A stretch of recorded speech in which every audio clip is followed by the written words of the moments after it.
back, everybody. Today, we're going to chat about employees a little bit. And what sparked this was the fact that earlier this week, last Sunday, we did a live Q&A session in the Landscaping Business Owners Facebook group and on YouTube. Yeah, we actually call it Coffee with the Mods. Yeah.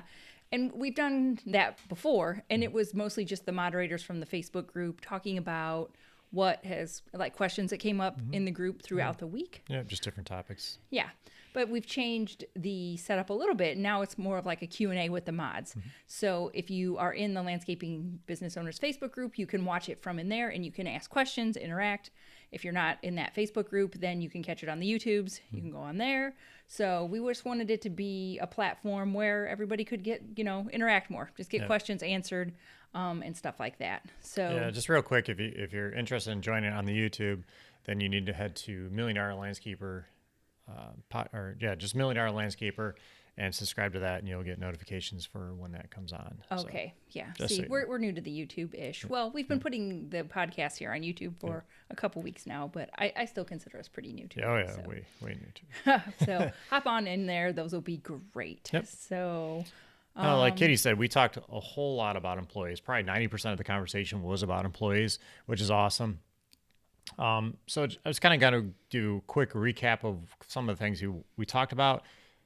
Definitely go back, check the video out and see, because we went much more depth than we're going to go here. It was an hour? Yeah. So it was pretty long, but we'll give the quick rundown. Yeah. He'll run through the questions here, and then we can give you the 2-second version of the answer. Yeah. So first off, we talked about, where to find employees. People are having a hard time finding employees, which I understand this year has been kind of weird with the government handing out pretty big checks is a little bit hard. But just kind of going off what our people in our Million Dollar Academy are doing, a lot of people are using Indeed. They're having real good luck with Indeed. People doing a lot of references, having friends of just word of mouth workers, and they're giving bonuses for that. I think that works out well. Like if an employee brings a friend on or refers a friend, relative, whatever. As long as that person works out, have some kind of bonus. After a certain amount of time, they're giving them a bonus. That was a pretty big one. And I'm trying to remember, they're like always putting stuff on your Facebook, Facebook, all the social medias, your website. Having something on their website is really important. Having actually in our live Q&A in the Academy, we talked about doing videos on there, interviewing your team and stuff is a big help. So it's something you can consider doing too. Yeah. And putting that on your website. The next kind of question we talked about was how to handle an employee who's breaking stuff on purpose. From what I remember I didn't hear that part, but so somebody was purposely breaking equipment? So I suggested, obviously have an employee handbook, because that's going to be a reference point pretty much for everything. So once you have an employee handbook, you can refer to that and then do a write-up for that. Obviously you let them know that's not acceptable behavior. You can't do that. And I think we went in talking about how you actually wrote an article years back. I don't even know if it's on our website anymore. About the $100 shovel. Yeah, I did. Yeah, so that's still on our webpage. I don't know. We should look. We should resurrect that. Yeah, so it basically employee thinks a shovel is $20 or whatever. It's more than $20. It's a lot more. Time you drive there, get it, and all the by the time you take everything into account, yes, the shovel is $20. But by the time you drive to the store and get a new one or order one from A.M. Leonard, however you get your stuff, everything that goes into it. Including the opportunity cost, because if you're out buying shovels, then you're not out selling work. So when you consider everything that's in there, it comes out like it's a $100 shovel. Yeah, so we kind of talked about that. But main thing was this, having some kind of reprimand that you can do to it and write it up. It has to be on paper and write it down. It makes it a lot easier later on. Then we talked about, a person had a great team member, but they're doing I think they said rigging work or doing subpar work or something along those lines. And, how did they handle that? Because it was a great employee. And we basically said, you sit down and have a talk with this employee and explain to him, that this is not the quality of work that you do in your business. And, he needs to step it up or she needs to step it up and correct it. Because yes, fitting into company culture and, being like a good person that fits with the crew, that's great. But you're still at work, and there are still performance expectations that are going to have to be met. You weren't hired to be the court jester. So you you want to keep those people because, it's great that they fit in, but there has to be expectations, and those expectations need to be met. Yeah. So it's pretty straightforward. And you just I don't know if that's what you guys said. I wasn't there for that part, but that's my 2 cents on it. No, you need to talk to the person. That's the main thing. Don't be afraid of talking to them and about, you don't have to be an ass about it, but you just sit down and, hey, we need to talk about some things and point out specific things they've done wrong. So you can say this thing here, we can't have this, and how are we going to fix this in the future, and just kind of get their opinion and get them talking about it. Don't have a conversation about it first. Don't come out of the gate being an ass. You can save that for when this is a repeat problem. So the first time it's kind of let's talk about it, then you can proceed from there. So then lastly, we kind of talked a little bit about company culture, and I can't remember exactly what question brought that up. But I remember we talked about how company culture is so important. People can always go back and listen to it, catch it in the Facebook group or on YouTube. Yeah. So, we just talked about some different things that you can do to, improve company culture and develop company culture if you don't really have anything. Because I think one person said they're,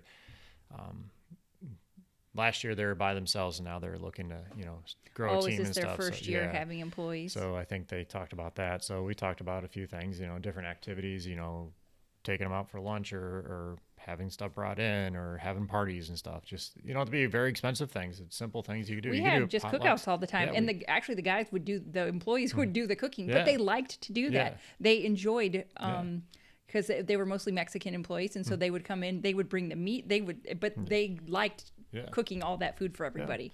So we weren't making them do it. So. No, they chose to. Well, we had them all over we had everybody over to our house one time, and I cooked for everybody. So, stuff like that. It's personal. It's, that more, I don't know if intimate setting is the right word, but it's at your home. It's just more personal. It's not like, you could take them out to eat if you want, but if that's what everybody likes, but it's just different options. Yeah. There's a lot of things you can do, and it, like I said, it doesn't have to be expensive.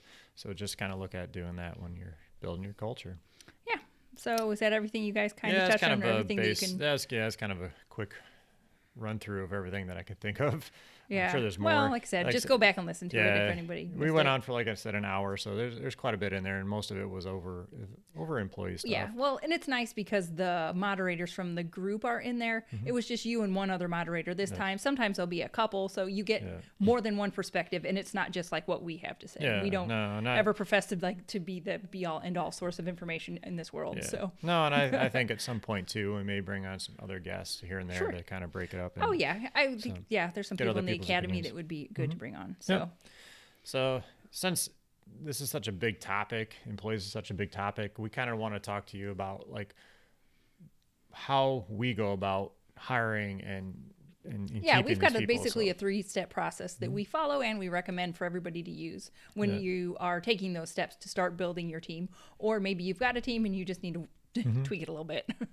So the first step is obviously hiring. Then it goes into retaining or training, and then to that's our 3-step process. Number 1, work on hiring the first right people in the first place. Number 2, train them, because if you don't train your employees, that's on you. And number 3, if you're going to go to all the trouble to hire and train these employees, then you should have some kind of retention strategy in place. Yeah. So just to kind of give you a quick run through what we have in our academy, we talk about having job-specific applications. So you're not going down the Staples and picking up their job application they have there. Having specific application for landscaping, specific application for lawn maintenance, and just having your personal questions on there to find out a little bit more information about that person when you're hiring. Just get more targeted with your question. It's not just your generic. Yeah. And then we actually go into having pre-employment questionnaires. So you're kind of asking a little more questions, and depending on the position, so we'll give an example of a team leader, a foreman, whatever you want to call them. You may want to ask questions like how to calculate square footage, because if a customer comes out to them and says, "Hey, I want to add this area with mulch," okay, they can call in the office. They can do. I mean, it sounds math. It sounds silly, but it does help set people apart. And ask them situational questions. If the customer comes out complaining about something, how do you handle it? Just certain things, and if they're coming from another business, you can be like, well, can you provide me with an example of, X, Y, and Z happened, and how did you handle it? Yeah. Yep. And then along that lines too, then you want to start having job descriptions, especially when you're hiring, especially when you bring the person in for the interview, you want to show them like, here's what your job entails.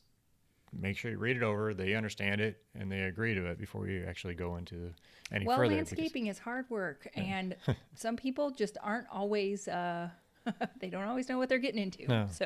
They can read it first. Yeah, like we actually have in our things that actually I think it's in our, not the questionnaire, on the application, it talks about, you're going to be lifting heavy weights, you're going to be working out in the elements. So you're probably going to get rained on more than once. So we have that all in there because some people don't like that. So they kind of forget about that. So then, you have job descriptions that everybody agrees to, everybody understands what their job is, what their tasks are going to be.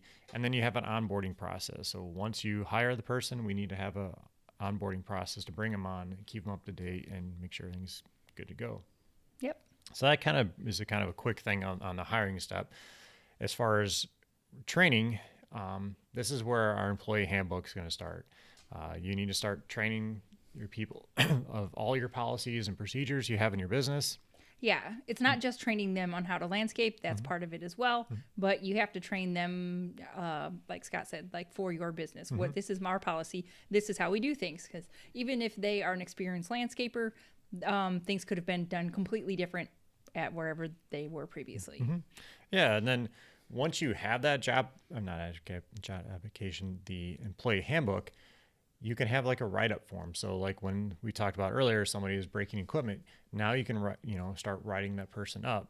You may have in your policy that you're going to give them first a verbal warning and then go into a written warning, whatever you want, but have some kind of something where at some point you're writing things down. Yeah, if you do reviews at like 30, 60, and 90 days, whatever you do, have something in place to where you can document this kind of stuff. Yeah, and once you start documenting and you start getting these things and you realize I need to get rid of this person, it makes it that much easier to get rid of that person. Well, I wouldn't even, if it's really bad, you obviously don't even have to wait until the 30, 60, and 90 days. Like you said, have some kind of write-up form where you can write them up. Because this is one of my favorite tips for firing people, because Katie likes to fire people.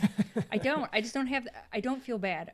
If you have done everything right on your end, like, I do like to say employees are your fault. So if your employees are bad and you have not taken the time to try and hire the best people, and if you have not taken the time to train them, then that's kind of on you. Yep. But if you have done everything in your power to hire the right people, if you have done everything that you could to train them, like you have trained them how to landscape, you have gone through your employee handbook, you have done all of these things. If you have done your due diligence, then their success is not on you, it's on them. And if they are not holding up their end of the deal, then you have to let them go. Yep. And if you have been documenting any ill performance or anything this whole time, all you do is you just have to pull that out, reference it back to your training in your handbook, and it's just cut and dry. It's like, you're not meeting standards. I'm sorry, I'm going to have to let you go. Yep. It's not personal. It's because some people can get a little bit emotional. You just got to shut that down and just go with the facts. Yep. You're not meeting standards. I'm sorry. Yep. Done and done. Yep. Let them go. It makes it easier on both of you because they see, oh yeah, I did mess up, and then on your end, it's easier to get rid of them because you have all this proof right in front of you. Because if you don't write this down, you're thinking all this in your head, then you're kind of maybe backpedaling a little bit at the like, time. oh, was it really that bad? Yeah. And you kind of get anxious about having to do it. And I mean, I wouldn't say that it's fun. I don't love to do it, but I've done it many times because most people don't like to do it. So I'm like, just give me the stuff. We'll take care of this. I'm not being mean, but but you can't take on the responsibility of their success if they're not willing to put in their part. So like I said, but this is only if you have done your part as an owner. If you have done your part and they can't hold up their end, sorry, bye.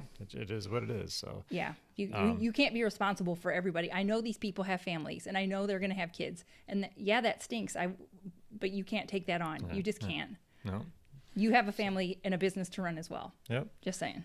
And all the other people you have working for you. So. Right, and it could be bringing everybody down. And so, like I said, I'm not heartless, but it's just part of being a business owner. It is. It is. Sorry. It is. So, The next thing too, on as far as training, you need to have your systems and procedures in place because you need to train your people, like Katie said, your way of doing things.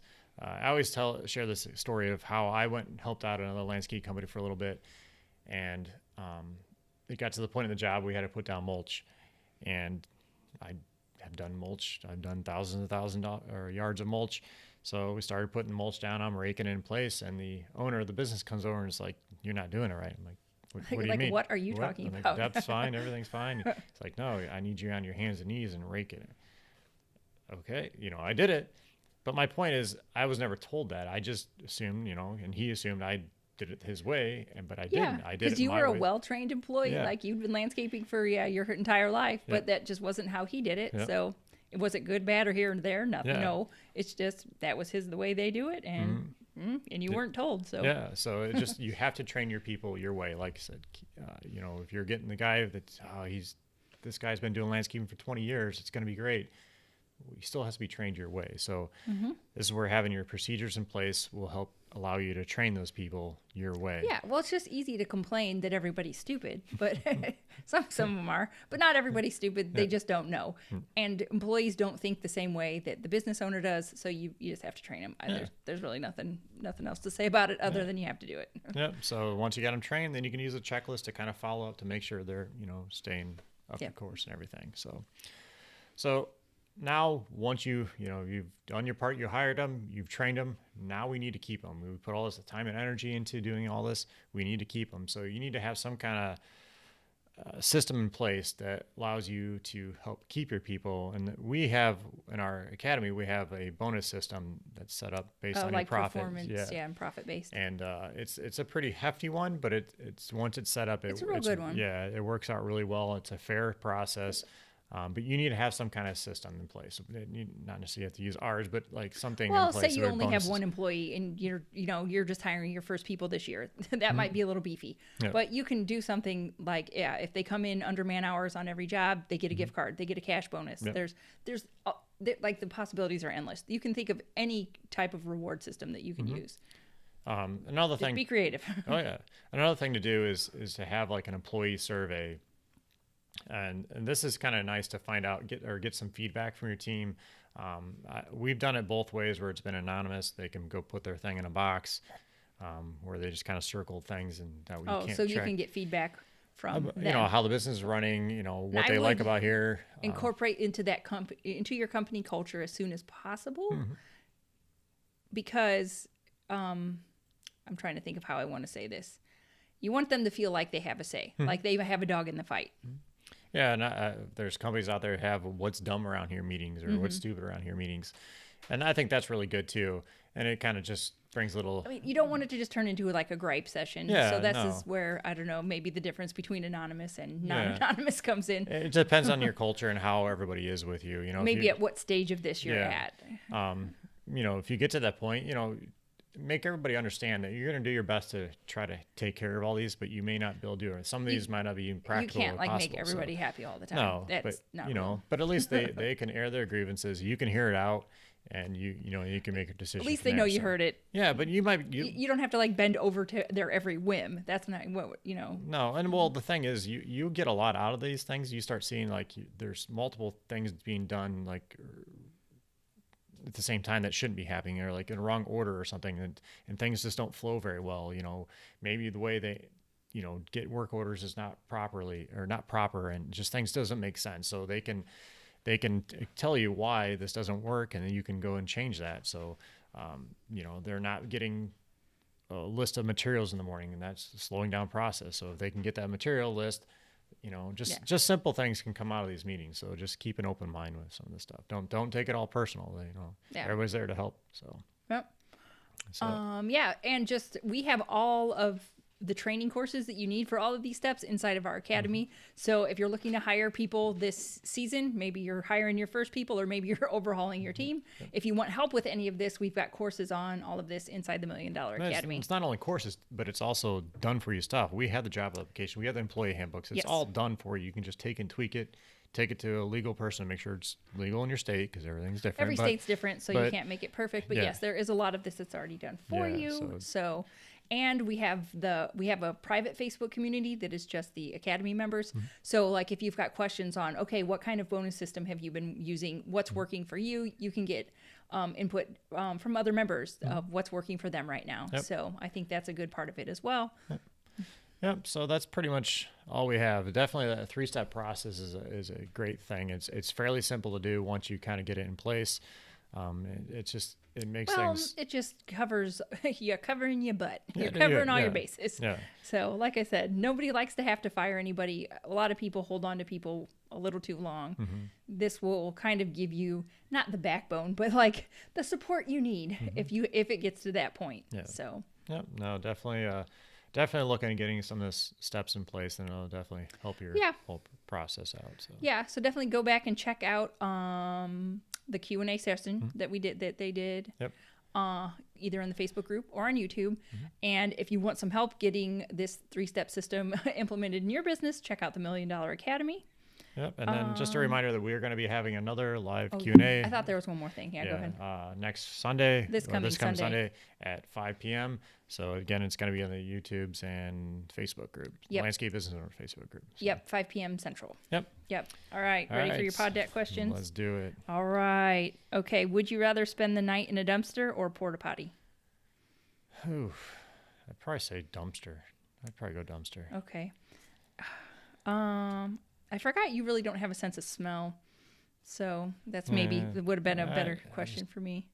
I mean, both gross. Yeah, I'd probably take my chances with food and whatever else is in there. Although I guess there could be.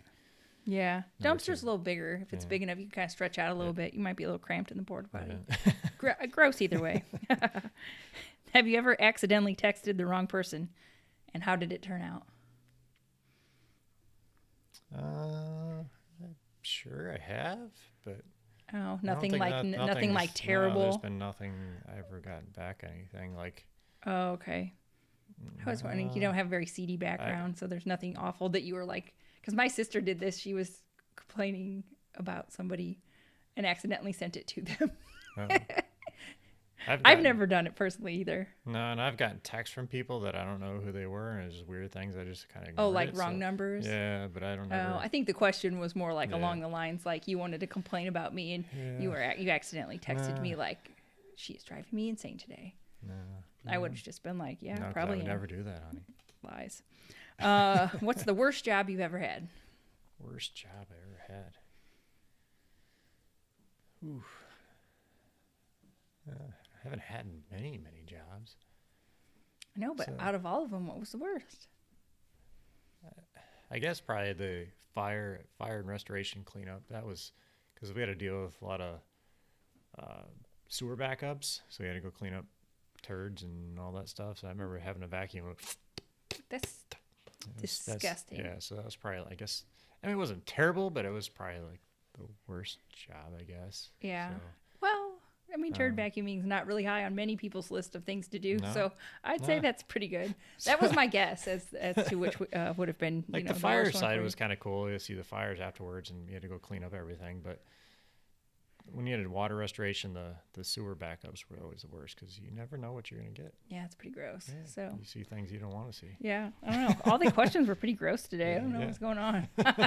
So, well, thanks for joining in. Yep. All right, guys. Have a great night. We'll talk to you soon. Bye.